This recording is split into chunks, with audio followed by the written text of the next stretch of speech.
messieurs Draghi et messieurs Juncker, qui sont tous les deux à l'origine de deux dispositifs très importants pour la santé de l'économie européenne. Le premier, M. Draghi, a décidé de lancer le mois dernier ce qu'on appelle un quantitative easing, c'est-à-dire un accroissement du bilan de la Banque centrale européenne pour le porter au niveau qu'elle avait en 2012, c'est-à-dire environ 3 000 milliards d'euros. Et le deuxième, M. Juncker, a lancé un plan d'investissement, lui, de 315 milliards d'euros, qui a pour but, avec une mise de fonds publics assez limitée qui servira en garantie, de catalyser un nombre important de financements privés, donc à hauteur de 315 milliards sur 3 ans, environ 100 milliards par an, en plus de ce que font les investisseurs publics traditionnels européens, la BEI ou les investisseurs nationaux comme la CDC. Donc ces deux initiatives de nos deux complices amélioreront la conjoncture. La première va surtout agir sur la confiance, je pense, pas tellement sur la distribution du crédit, parce que les banques n'ont pas tellement de problèmes de liquidité, mais on a vu avec la remontée des bourses que le programme d'assouplissement monétaire avait un impact un peu psychologique pour relancer l'activité. Le deuxième, lui, le plan Juncker, va agir sans doute sur la relance de la demande à court terme. La demande dans la zone euro est assez faible, et d'un autre côté, à moyen et long terme, il risque de renforcer l'offre productive, ce qui est bon pour la compétitivité de l'économie. Il y a d'autres facteurs favorables actuellement pour l'économie européenne. D'abord, il y a la baisse de l'euro qui a été assez importante, avant d'ailleurs le programme du quantitative easing. Il y a la baisse du pétrole qui elle aussi est assez inespérée, et puis il y a des taux d'intérêt très très bas. En plus de ça, pour la France en particulier, il y a le programme CICE, le pacte de responsabilité, qui peuvent conforter des perspectives de croissance meilleures. En 2015, par exemple, la croissance de la France devrait s'établir à environ 1%. Alors évidemment, c'est toujours très très bas, mais c'est beaucoup mieux que ce qu'on a eu toutes ces dernières années, avec une moyenne très très poussive d'environ 0,3, 0,5%. Voilà. Mais pour ça, évidemment, il faut que le gouvernement, dans un contexte politique extrêmement tendu, avec une majorité très fragile, poursuive vraiment ces réformes. Et on a vu avec le 49.3 que la tentation était grande de se laisser aller à d'autres sujets que la réforme économique continue. Voilà pour le point de macroéconomie. Alors maintenant, si on passe aux PME, eh bien les PME en France ont bien besoin d'un grand bol d'air de croissance, parce que si le creux de la vague a été un petit peu passé en 2013, début 2014, d'après beaucoup d'analyses, eh bien les PME reviennent de loin. Au cours de la crise, elles ont eu tendance à renforcer leur situation financière, à assainir leur bilan, à augmenter leurs capitaux propres, comme on le voit ici. Il y a une augmentation continue depuis le début des années 2000, mais au cours de la crise, il y a eu toujours une volonté de renforcer les capitaux propres. En 2013, la hausse des capitaux propres en moyenne a été de 5,3%, par exemple. Il y a eu aussi une baisse de l'endettement, qui elle aussi est assez continue depuis le début des années 2000. Alors, ça dépend des ratios qu'on prend, mais qui a été importante, surtout si on considère l'endettement bancaire sur la valeur ajoutée, après la crise. Donc là aussi, une volonté finalement de réduire un certain nombre de risques. Une hausse de la trésorerie aussi récemment, qui manifeste là aussi une certaine prudence dans l'environnement économique.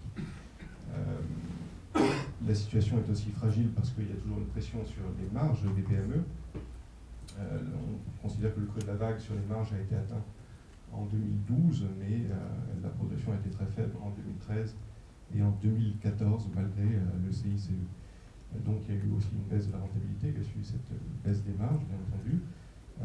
Et l'investissement qui, après avoir baissé, on le voit ici, de 2011 à 2013, finalement n'aura pas redécollé en 2014, contrairement à ce qui était espéré. Je sais que PME Finance avait été très attentif à cette situation-là il y a déjà longtemps, en disant attention, l'investissement est un problème, et on ne croit pas qu'il va redémarrer.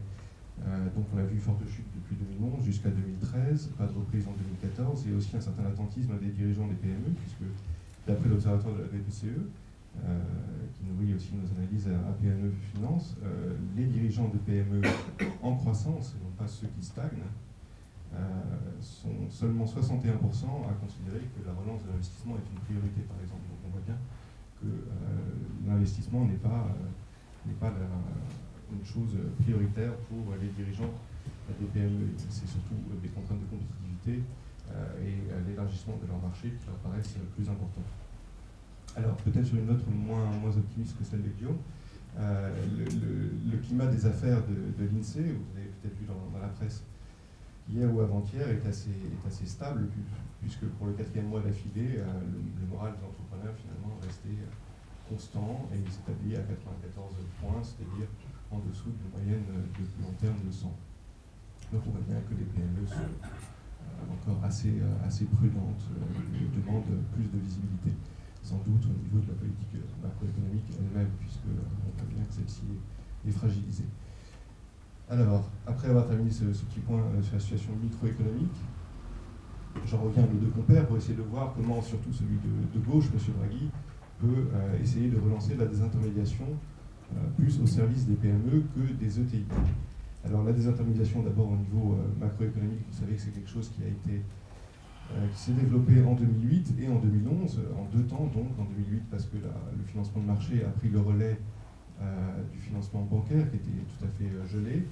En 2011, probablement sous l'effet des contraintes réglementaires qui pesaient sur les banques et qui les ont conduits à restreindre un petit peu l'offre des crédits, le financement de marché a augmenté.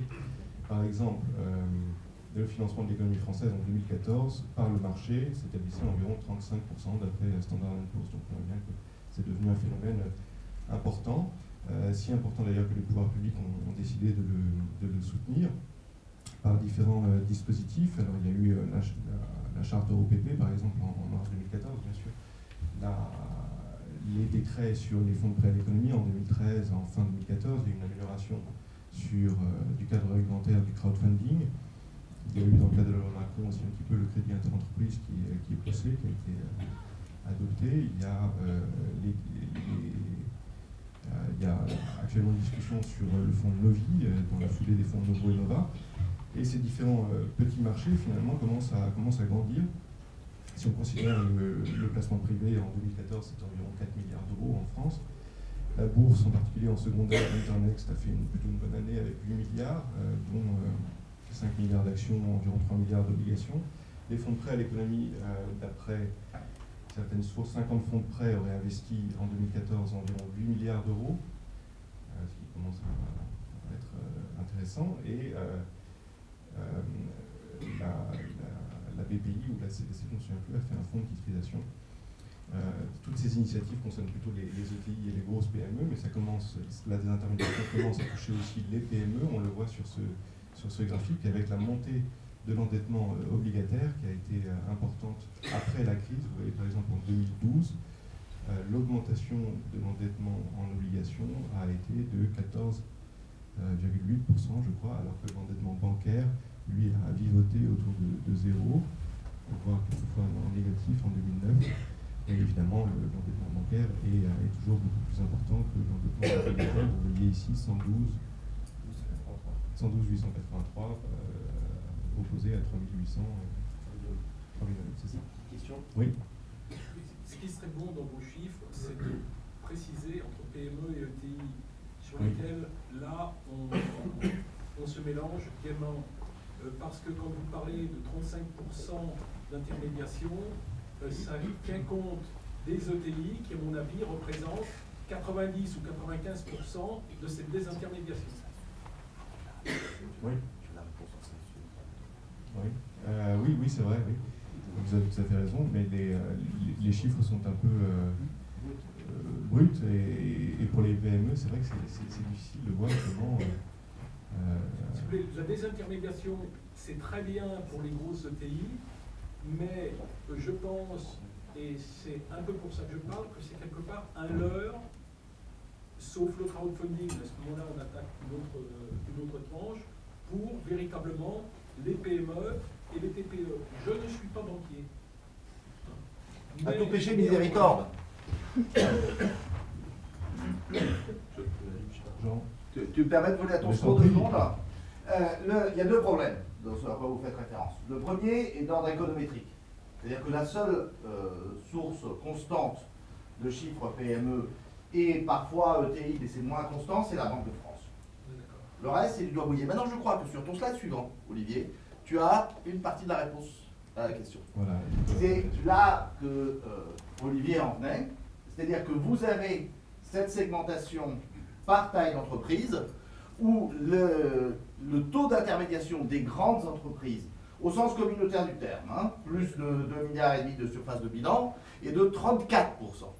Pour les PME, de moins de 50 millions de chiffre d'affaires, etc., il est de 96%. Et pour les ETI, monsieur, il est donc, pour secours, 71%, c'est ça Olivier? C'est ça. Voilà. Je me suis permis d'intervenir juste pour des questions de gestion du temps, parce que Olivier a moins l'habitude de se tenir, et pourtant tu étais allé tellement vite. Continue. Et j'ai presque fini. Jean, donc, oui, là, au fond, il y a une marge pour prendre un peu de place au financement bancaire pour les PME, parce que vous voyez le taux d'intermédiation à 96%. Il ne s'agit pas de remplacer les banques du jour au lendemain, ce qui serait impossible, mais d'essayer de leur prendre un petit peu de part de marché. Alors comment faire? Il faut sans doute organiser un petit peu plus la désintermédiation à la fois pour les outils et aussi pour les PME, avec un double objectif, veiller à l'appétit des investisseurs institutionnels et veiller à mobiliser plus l'épargne des ménages vers l'économie réelle. Et en termes plus techniques, sans doute améliorer la communication financière des emprunteurs et améliorer les capacités d'analyse des investisseurs de façon à ce qu'ils sachent mieux ce qu'ils achètent. Voilà pour cette désintermédiation au service des PME.